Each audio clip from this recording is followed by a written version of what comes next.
అసెంబ్లీలో కూడా తీర్మానించి పంపించాలని చెప్పేసి ఈరోజు నిర్ణయించారు.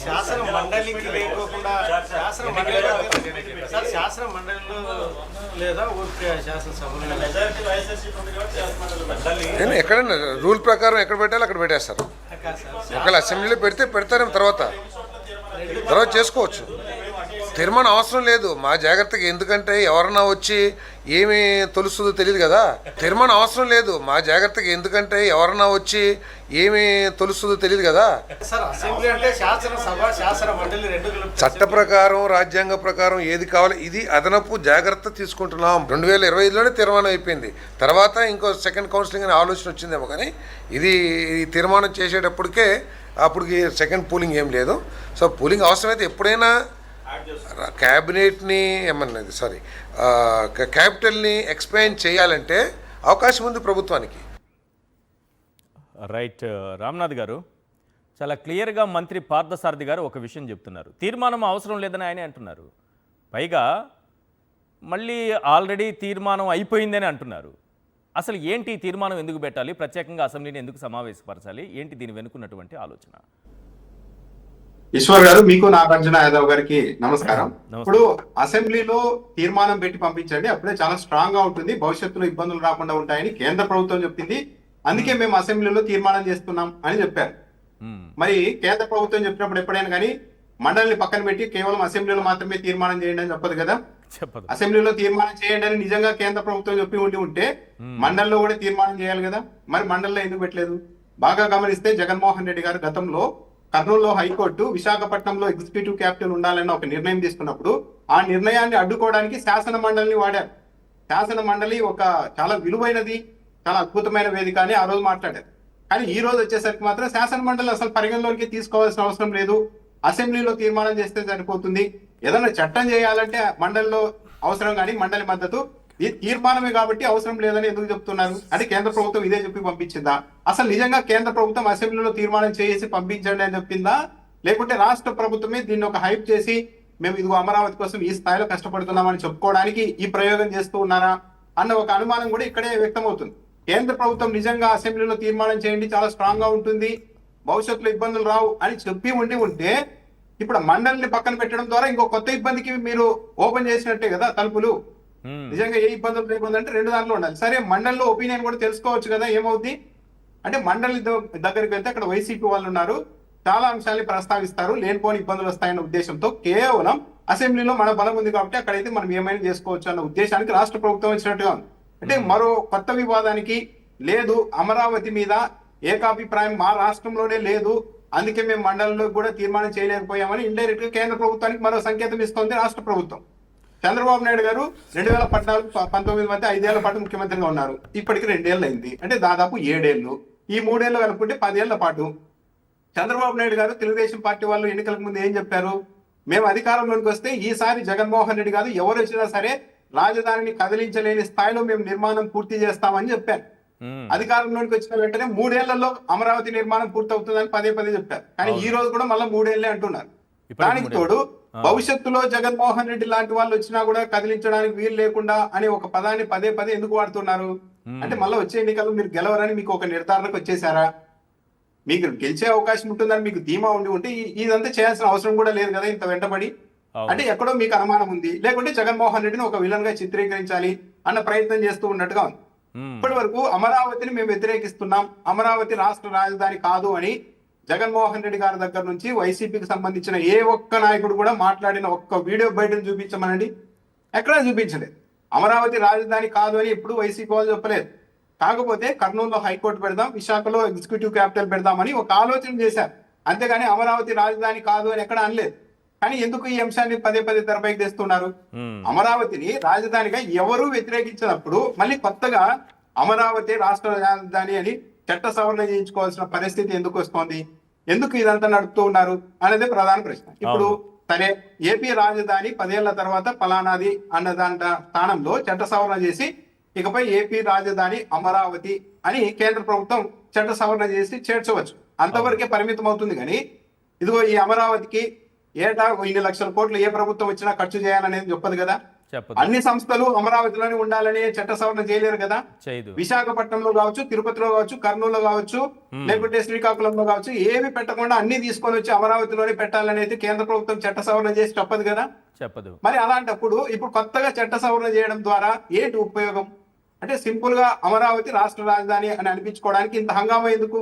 అసలు ఎవరు వ్యతిరేకించడం లేదు కదా. ఎవరు వ్యతిరేకించట్లేదు. కానీ ఇప్పటి వరకు కూడా చట్టబద్ధత ఎందుకు తీసుకురాలేకపోయారు? అప్పుడు కలిసే ఉన్నారు, కేంద్రంతో కలిసి ఉన్నారు 2014-19 మధ్యలో. చివరిలో ఏదో కొంత గ్యాప్ వచ్చిందనుకోండి. ఇప్పుడు కలిసే ఉన్నారు కదా. మరి ఆ పని ఏదో అప్పుడు ఎందుకు చేయలేకపోయారు? అధికారంలోకి వచ్చిన ఈ 2 ఏళ్ళు ఎందుకు చేయలేకపోయారు? అంటే తొలి నుంచి కూడా జగన్మోహన్ రెడ్డి వస్తే అమరావతిని తొలగిస్తారు అని ఒక బూచీగా చూపెట్టి ఆ ప్రాంత ప్రజల్ని అందరినీ మభ్యపెట్టేందుకు ఒక ఎత్తుగడ వేసినట్టుగా ఉన్నారు. కానీ ఇటీవల ఏమైపోయింది అంటే కేంద్రంలో మీరే ఉన్నారు, స్టేట్ లో మీరే ఉన్నారు, ఉమ్మడి ప్రభుత్వాలు ఉన్నాయి, కూటమి ప్రభుత్వాలు ఉన్నాయి.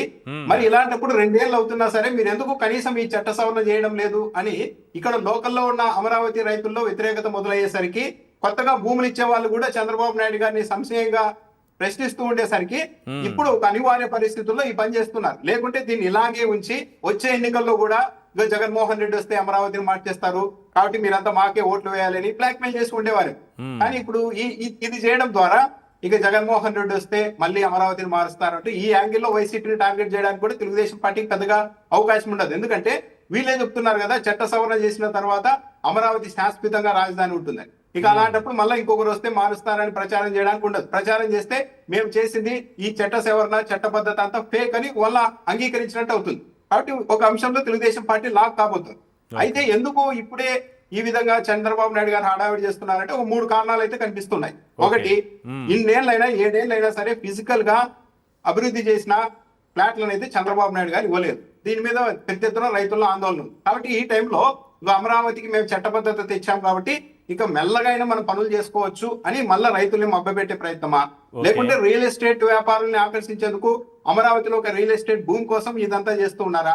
ఇక అమరావతికి చట్టబద్ధత ఉంది కాబట్టి మీరంతా ధైర్యంగా వచ్చేసేయండి ఇక్కడికని చెప్పబోతున్నారా? చంద్రబాబు నాయుడు గారు ఇటీవల చేసిన కొన్ని వ్యాఖ్యలు చూసినా సరే ఒక రియల్ ఎస్టేట్ కంపెనీ ఏదైనా ఒక ఓచర్ విడుదల చేసినప్పుడు సిటీకి దూరంగా దట్టమైన అడవులకు దగ్గరలో విశాలవంతమైన విల్లాస్ ఉంటాయి, ఇక్కడ మీరు నివాసం ఉంటే 10 ఏళ్ళు 15 ఏళ్ళు స్వచ్ఛమైన గాలి పీలుస్తూ అధికంగా బతకచ్చు అని చెప్తూ ఉంటారు. రైల్వే స్టేషన్ ఎంత దూరం అది కూడా పెడతారు. విమానాశ్రయానికి ఎంత దూరం, ఎంత దూరం, హైవేకి ఎంత దూరం అని పెడుతూ ఉంటారు. అలాగే చంద్రబాబు నాయుడు గారు అమరావతిలో మీరు రండి 20 ఏళ్ళు ఎక్కువగా బతుకుతారు అని చెప్తూ ఉన్నారు. దానికి తోడు ఇది చెప్పేసి చట్టబద్ధత ఉందని చెప్పి ఇంకెక్కువ భూమిని తీసుకునేందుకు ఏమన్నా ఈజీగా తీసుకోవచ్చు అనుకుంటున్నారు. ఎందుకంటే ఓరోజు ఈనాడు పత్రికలో రాశారు ఇది ఇక్కడితో ఆగేది కాదు, 1,00,000 కాదు, 50,000 ఎకరాలు కాదు, 2,75,000 ఎకరాలు మొత్తంగా సేకరించబోతున్నారు లాస్ట్ కి ల్యాండ్ పూలింగ్ లో అని రాశారు. అంటే ఒక చట్టబద్ధత ఉందని చెప్పి ఇదంతా చేస్తారా? ఒకవేళ చంద్రబాబు నాయుడు గారు నిజంగా చేయాలి అనుకుంటే కేవలం అమరావతి రాజధాని అన్న పదం చేర్చకుండా ఈ రైతుల్లో ధీమా నింపాలంటే అమరావతి విస్తీర్ణం ఎంతో కూడా చట్టంలో సవరణలో ఏమైనా జాయిన్ చేస్తారేమో చూడాలి, చేయించాలి. ఇదిగో పలానా విస్తీర్ణం అంతా అమరావతి కిందకి వస్తుంది అని. అప్పుడు చట్టబద్ధత వచ్చినప్పుడు అయితే ఖచ్చితంగా రావాలి. ఏ ప్రాంతం ఎంత వరకు రాజధాని క్యాపిటల్ గా ఉంటుంది అనేది రావాలి కదా అందులో. అవునా, అక్కడ వెళ్ళిపోతుంది చంద్రబాబు నాయుడు గారి చిత్తశుద్ధి ఎంత అని. ఇప్పుడున్న 53,000 ఎకరాలు ఇంకో 20,000 ఎకరాలకి సరిపోతారా? లేకుంటే 2,75,000 టెండర్ వేస్తారా? అసలు అమరావతిని వైఎస్ఆర్ కాంగ్రెస్ పార్టీ కావచ్చు ఎవరు వ్యతిరేకించలేదు, కానీ నమూనాని మాత్రమే వ్యతిరేకిస్తూ ఉన్నారు. ఈరోజు కేబినెట్ భేటీలో గమనించండి, చంద్రబాబు నాయుడు గారు ఒక వ్యాఖ్య చేశారు. మొత్తం మన రాష్ట్రానికి వస్తున్న ఆదాయంలో 99% ఓన్లీ ఉద్యోగులకే వెళ్ళిపోతుంది, ఉద్యోగుల జీతభత్యాలకు వెళ్ళిపోతుంది, కేంద్రం సాయంతో ఏదో అప్పులు వడ్డీలు కట్టుకోవడానికి సరిపోతుంది, ఈ స్థాయిలో ఉన్నాం మనం అని చెప్పారు.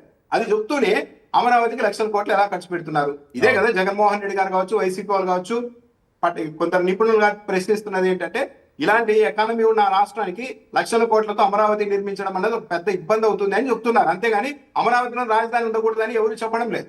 కానీ చంద్రబాబు నాయుడు గారు ఈ విషయాన్ని ప్రశ్నిస్తే తీసుకెళ్లి వీళ్ళంతా అమరావతికి వ్యతిరేకులు అని ఒక ప్రచారం చేయబోతున్నారు. ఇంకో విషయం ఉంది ఇక్కడ కీలకంగా. చంద్రబాబు నాయుడు గారు ఒకవేళ ఈ చట్ట సవరణలో ఇదిగో అమరావతి రాజధాని, వీటిలో హైకోర్టు ఉండాలి, సచివాలయం ఉండాలి, రాజ్భవన్ ఇక్కడే ఉండాలి, అసెంబ్లీ ఇక్కడే ఉండాలని ఒకవేళ చేర్చిస్తే ఇక్కడ తెలుగుదేశం పార్టీ బీజేపీ ఉమ్మడిగా ఒక ప్రశ్నకు సమాధానం చెప్పాల్సి ఉంటుంది. ఎందుకంటే రాయలసీమ డిక్లరేషన్ లో బీజేపీ వాళ్ళు కర్నూలులో హైకోర్టు ఏర్పాటు చేయాలని చెప్పారు. చంద్రబాబు నాయుడు గారు మేనిఫెస్టోలో హైకోర్టు బెంచ్ ఏర్పాటు చేస్తాం కర్నూలులో అని చెప్పారు. మరి అమరావతికి చట్టబద్ధత చేస్తూ ఉన్నప్పుడు మరి ఇంకా హైకోర్టు కర్నూలు ఏర్పాటు కూడా వీళ్ళిద్దరూ కలిసి చట్టబద్ధత తేవాలి కదా. ఆ పరిస్థితి ఉంటుందా? సో ఒకరు చంద్రబాబు నాయుడు హైకోర్టు గారు అంటున్నారు, ఇంకొకరు బెంచ్ అంటున్నారు. ఇక్కడ ఇద్దరికి పడదు మళ్ళీ. ఆ బీజేపీ వాళ్ళు రాయలసీమ డిక్లరేషన్ లో డైరెక్ట్ హైకోర్టు అన్నారు, హైకోర్టు చంద్రబాబు నాయుడు గారు బెంచ్ అన్నారు. అవును. కనీసం దేనికో ఒక దానికన్నా వీళ్ళు స్టిక్ ఆన్ అయ్యి చట్టబద్ధత ఇస్తారా? అమరావతి గురించే కాదు, ఆ రోజు అమరావతి మీద ప్రకటన చేసినప్పుడు ఈశ్వర్ గారు మీకు గుర్తుండే ఉంటుంది, ప్రతి జిల్లాకు 10 ప్రాజెక్టులు అని చెప్పేసి ఆ జిల్లాకు ఈ ఎయిర్పోర్ట్, అవును. ఆ కంపెనీ, ఈ కంపెనీ అని చెప్పారు. మరి వాటి కనీసం అసెంబ్లీలోనే చట్టబద్ధత కల్పిస్తే బాగుంటుంది కదా. అంటే మిగిలిన జిల్లాల గురించి పట్టింపు లేదు. చంద్రబాబు నాయుడు గారు కేవలం అమరావతి విషయంలో మాత్రమే ఈ విధంగా ముందుకెళ్తున్నారు. అయితే దీనివల్ల ఎంతవరకు ఏం జరుగుతుంది అనేది చూడాలి.